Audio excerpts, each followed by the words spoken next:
Hello, friends and neighbors. Welcome to the Sunny Side of Life Bible in a Year experience. Join me each day as I read the Bible from start to finish. I'm reading from the Life Application Study Bible, New Living Translation, published by Tyndale House Publishers. I pray this daily reading will bless you as much as it does me. So let's get started. September 6th, Ezekiel, chapters 22 through 24. Now this message came to me from the Lord. Son of man, are you ready to judge Jerusalem? Are you ready to judge this city of murderers? Publicly denounce her detestable sins and give her this message from the sovereign Lord. O city of murderers, doomed and damned, city of idols, filthy and foul, you are guilty because of the blood you have shed. You are defiled because of the idols you have made. Your day of destruction has come. You have reached the end of your years. I will make you an object of mockery throughout the world. O infamous city, filled with confusion, you will be mocked by people far and near. Every leader in Israel who lives within your walls is bent on murder. Fathers and mothers are treated with contempt. Foreigners are forced to pay for protection. Orphans and widows are wronged and oppressed among you. You despise my holy things and violate my Sabbath days of rest. People accuse others falsely and send them to their death. You are filled with idol worshippers and people who do obscene things. Men sleep with their fathers' wives and force themselves on women who are menstruating. Within your walls live men who commit adultery with their neighbors' wives, who defile their daughters-in-law, or who rape their own sisters. There are hired murderers, loan racketeers, and extortioners everywhere. They never even think of me and my commands, says the sovereign Lord. But now I clap my hands in indignation over your dishonest gain and bloodshed. How strong and courageous will you be in my day of reckoning? I, the Lord, have spoken, and I will do what I said. I will scatter you among the nations and purge you of your wickedness. And when I have been dishonored among the nations because of you, you will know that I am the Lord. Then this message came to me from the Lord. Son of man, the people of Israel are the worthless slag that remains after silver is smelted. They are the dross that is left over, a useless mixture of copper, tin, iron, and lead. So tell them, this is what the sovereign Lord says. Because you are all worthless slag, I will bring you to my crucible in Jerusalem. Just as silver, copper, iron, lead, and tin are melted down in a furnace, I will melt you down in the heat of my fury. I will gather you together and blow the fire of my anger upon you, and you will melt like silver in fierce heat. Then you will know that I, the Lord, have poured out my fury on you. Again a message came to me from the Lord. Son of man, give the people of Israel this message. In the day of my indignation, you will be a polluted land, a land without rain. Your princes plot conspiracies just as lions stalk their prey. They devour innocent people, seizing treasures and extorting wealth. They make many widows in the land. Your priests have violated my instructions and defiled my holy things. They make no distinction between what is holy and what is not, and they do not teach my people the difference between what is ceremonially clean and unclean. They disregard my Sabbath days so that I am dishonored among them. Your leaders are like wolves who tear apart their victims. They actually destroy people's lives for money, and your prophets cover up for them by announcing false visions and making lying predictions. They say, my message is from the sovereign Lord, when the Lord hasn't spoken a single word to them. Even common people oppress the poor, rob the needy, and deprive foreigners of justice. I looked for someone who might rebuild the wall of righteousness that guards the land. I searched for someone to stand in the gap in the wall so I wouldn't have to destroy the land. But I found no one. So now I will pour out my fury on them, consuming them with the fire of my anger. I will heap on their heads the full penalty for all their sins. I, the sovereign Lord, have spoken. This message came to me from the Lord. Son of man, once there were two sisters who were daughters of the same mother. They became prostitutes in Egypt. Even as young girls, they allowed men to fondle their breasts. The older girl was named Oholah, and her sister was named Oholibah. I married them, and they bore me sons and daughters. I am speaking of Samaria and Jerusalem. For Oholah is Samaria, and Oholibah is Jerusalem. Then Oholah lusted after other lovers instead of me, and she gave her love to the Assyrian officers. They were all attractive young men, captains and commanders dressed in handsome blue, charioteers driving their horses. And so she prostituted herself with the most desirable men of Assyria, worshipping their idols and defiling herself. For when she left Egypt, she did not leave her spirit of prostitution behind. She was still as lewd as in her youth, when the Egyptians slept with her, fondled her breasts, and used her as a prostitute. And so I handed her over to her Assyrian lovers, whom she desired so much.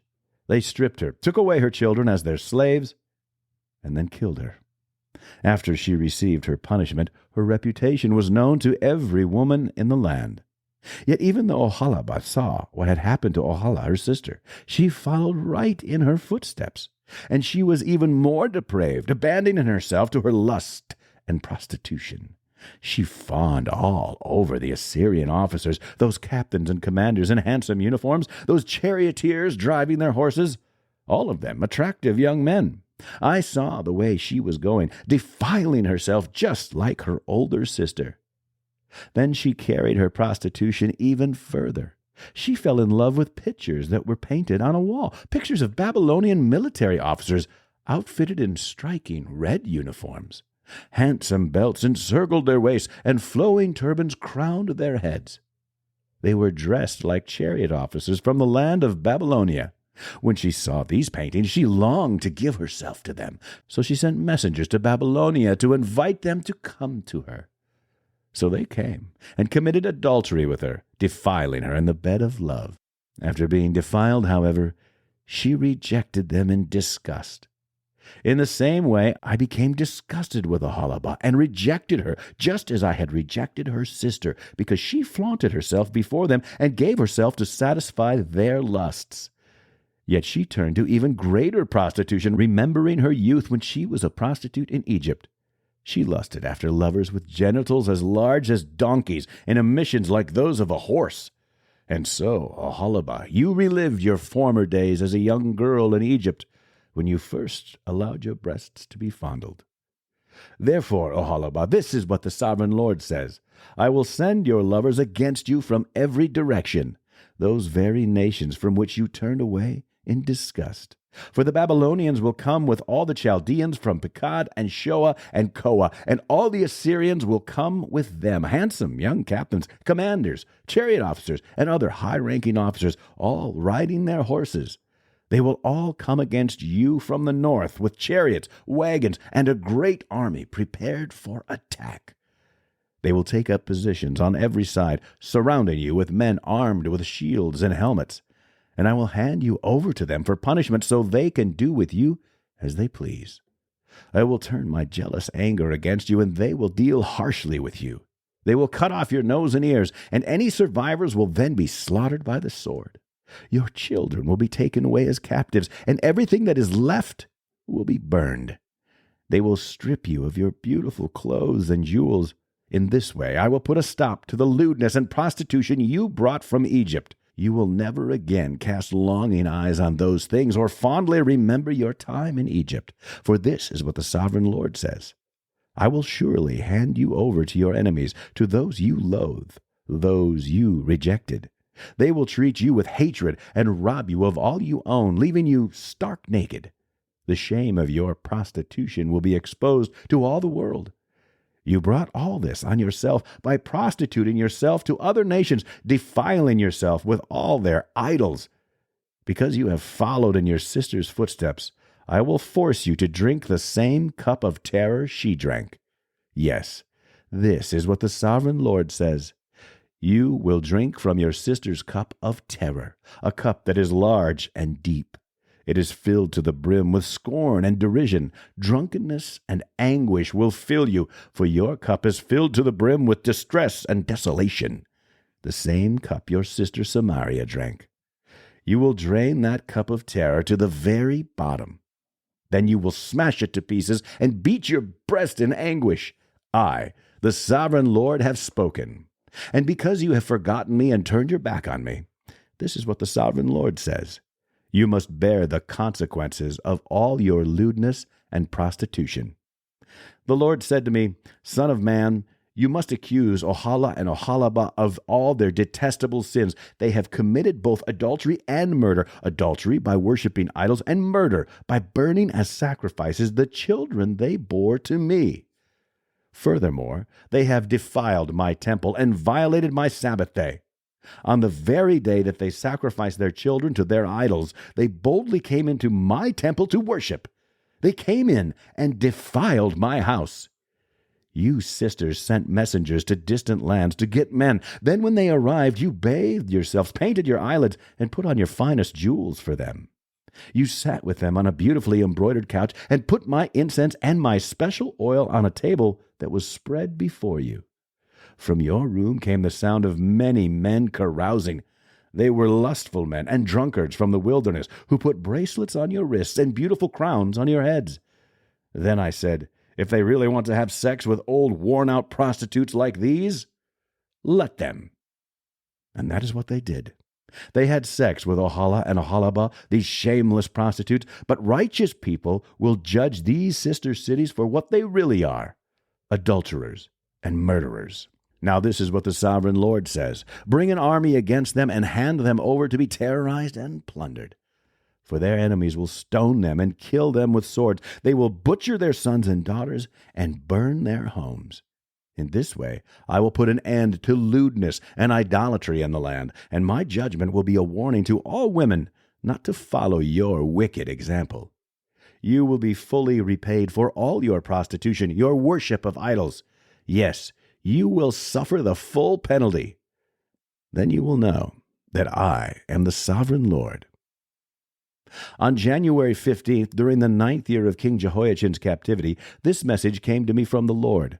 Son of man, write down today's date, because on this very day the king of Babylon is beginning his attack against Jerusalem. Then give these rebels an illustration with this message from the sovereign Lord. Put a pot on the fire and pour in some water.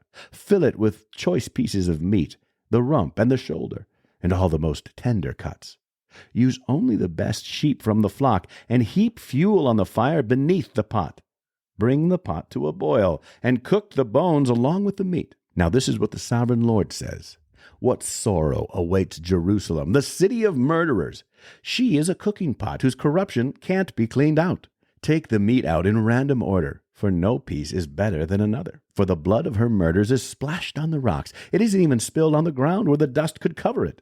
So I will splash her blood on a rock for all to see, an expression of my anger and vengeance against her. This is what the sovereign Lord says. What sorrow awaits Jerusalem, the city of murderers! I myself will pile up the fuel beneath her. Yes, heap on the wood. Let the fire roar to make the pot boil. Cook the meat with many spices, and afterward burn the bones. Now set the empty pot on the coals. Heat it red hot. Burn away the filth and corruption. But it's hopeless. The corruption can't be cleaned out, so throw it into the fire. Your impurity is your lewdness and the corruption of your idolatry. I tried to cleanse you, but you refused. So now you will remain in your filth until my fury against you has been satisfied. I, the Lord, have spoken. The time has come, and I won't hold back. I will not change my mind, and I will have no pity on you. You will be judged on the basis of all your wicked actions, says the sovereign Lord. Then this message came to me from the Lord. Son of man, with one blow I will take away your dearest treasure. Yet you must not show any sorrow at her death. Do not weep. Let there be no tears. Groan silently, but let there be no wailing at her grave. Do not uncover your head or take off your sandals. Do not perform the usual rituals of mourning or accept any food brought to you by consoling friends. So I proclaimed this to the people the next morning, and in the evening my wife died. The next morning I did everything I had been told to do. Then the people asked, "What does all this mean? What are you trying to tell us?" So I said to them, "A message came to me from the Lord, and I was told to give this message to the people of Israel. This is what the sovereign Lord says. I will defile my temple, the source of your security and pride. the place your heart delights in. Your sons and daughters whom you left behind in Judah will be slaughtered by the sword. Then you will do as Ezekiel has done. You will not mourn in public or console yourselves by eating the food brought by friends. Your heads will remain covered, and your sandals will not be taken off. You will not mourn or weep, but you will waste away because of your sins. You will groan among yourselves for all the evil you have done. Ezekiel is an example for you. You will do just as he has done. And when that time comes, you will know that I am the sovereign Lord. Then the Lord said to me, Son of man, on the day I take away their stronghold, their joy and glory, their heart's desire, their dearest treasure, I will also take away their sons and daughters. And on that day a survivor from Jerusalem will come to you in Babylon and tell you what has happened. And when he arrives, your voice will suddenly return so you can talk to him, and you will be a symbol for these people. Then they will know that I am the Lord. That's it for today, friends. Feel free to read ahead on your own. Before I go, let's share the Lord's Prayer together. Our Father who art in heaven, hallowed be thy name. Thy kingdom come, thy will be done, on earth as it is in heaven. Give us this day our daily bread, and forgive us our trespasses, as we forgive those who trespass against us. Lead us not into temptation, but deliver us from evil. For thine is the kingdom, and the power, and the glory forever. Amen.